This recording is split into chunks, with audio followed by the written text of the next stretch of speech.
আজ আমরা শিখব am, is, are, was, were, have, has এই অক্সিলারি ভার্বগুলো আসলে কোথায় ব্যবহৃত হয়। যেমন অ্যাম ব্যবহৃত হয় আই এর পাশে, শুধুমাত্র আই এর পাশেই অ্যাম ব্যবহৃত হবে।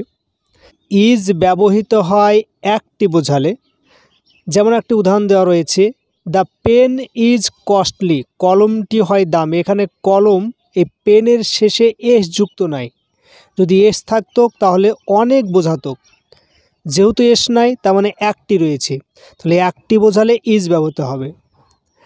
আর ব্যবহৃত হয় অনেক বোঝালে, যেমন দ্য পেনস আর কস্টলি, কলমগুলি হয় দামি।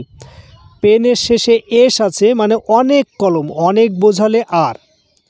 তাহলে আমরা কি পেলাম, এই তিনটে শুধুমাত্র প্রেজেন্ট টেন্স মানে বর্তমান কাল, এখন যদি বোঝায়, এরকম প্রেজেন্ট টেন্সের ক্ষেত্রে আয়ের পাশে বসবে অ্যাম, একটি বোঝালে বসবে ইজ, অনেক বোঝালে বসবে আর।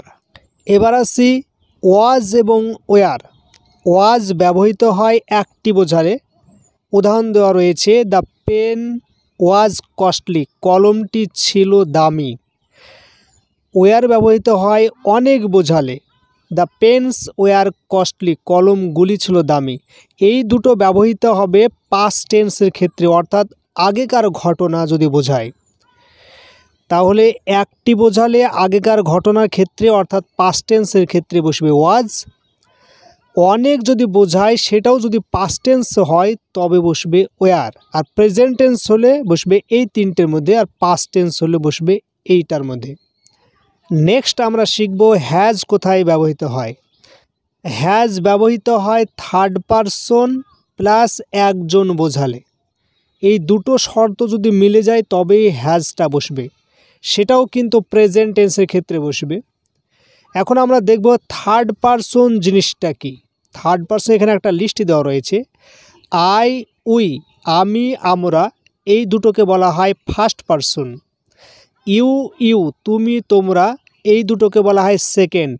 বাকি সবগুলোকে বলবো আমরা থার্ড পারসন, অর্থাৎ আমি, আমরা, তুমি, তোমরা বাদে যা আছে সবগুলো হচ্ছে থার্ড পারসন।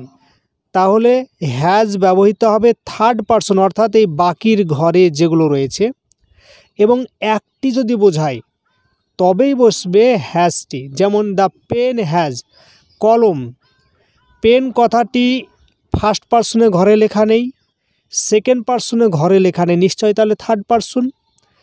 কলমের শেষে এস নাই মানে একটি বোঝাচ্ছে, তাহলে থার্ড পারসন প্লাস একজন হচ্ছে, এই কারণে এখানে বসবে হ্যাজ। বাকি সব জায়গাতে বসবে হ্যাভ।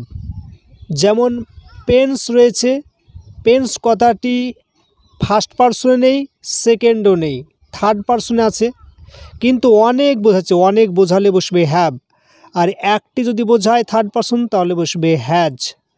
আই মানে আমি, আমিটা হচ্ছে ফার্স্ট পারসন, ফার্স্ট পারসন বোঝালেও বসবে হ্যাভ। ইউ মানে তুমি, সেকেন্ড পারসন, সেকেন্ড পারসন বোঝালেও বসবে হ্যাভ। ফ্রুটস মানে হচ্ছে অনেক ফল, থার্ড পারসন বোঝাচ্ছে ঠিকই কিন্তু অনেক বোঝাচ্ছে, সেক্ষেত্রেও বসবে হ্যাভ। তাহলে হ্যাজটা কি পেলাম, হ্যাজটা ব্যবহৃত হবে এই বাকির ঘর, অর্থাৎ থার্ড পারসন একজন যদি বোঝায় তবে হ্যাজ, কিন্তু থার্ড পারসন অনেক বোঝালে আবার হ্যাভই ব্যবহৃত হবে। এই দুটোও কিন্তু প্রেজেন্ট টেন্সের ক্ষেত্রে ব্যবহৃত হয়। এবার আমরা দেখব শ্যাল কোথায় ব্যবহৃত হয় আর উইল কোথায় ব্যবহৃত হয়। শ্যাল ব্যবহৃত হবে ফার্স্ট পারসন বোঝালে, তার মানে কি ফার্স্ট পারসন আই আর উই এই দুটোর পাশেই বসবে শ্যাল। একটা উদাহরণ দেওয়া রয়েছে, উই শ্যাল, উইটা রয়েছে ফার্স্ট পারসন তাই উইয়ের পাশে শ্যাল বসেছে। বাকি সব জায়গাতে বসবে উইল, অর্থাৎ সেকেন্ড পারসনে উইল, থার্ড পারসনে উইল বসবে। তাহলে শ্যাল ব্যবহৃত হয় ফার্স্ট পারসন অর্থাৎ আই আর উই এই দুটো ঘরেই বসবে শ্যাল, আর বাকি সেকেন্ড পারসনের ঘরে আর থার্ড পারসনের ঘরে সে একটি বোঝাক আর অনেক বোঝাক সব জায়গাতেই বসবে উইল। উদাহরণ দেওয়া রয়েছে, হি এর পাশে বসবে উইল, ইউ এর পাশে বসে উইল, পেনের পাশে বসে উইল, কারণ এইগুলো ফার্স্ট পারসনের ঘরে লেখা নেই, সেকেন্ডে থার্ডে রয়েছে তাই বসবে উইল। এই দুটো ব্যবহৃত হয় ফিউচার টেন্সে, অর্থাৎ যেটা এখনও হয়নি, হবে ভবিষ্যৎকালে।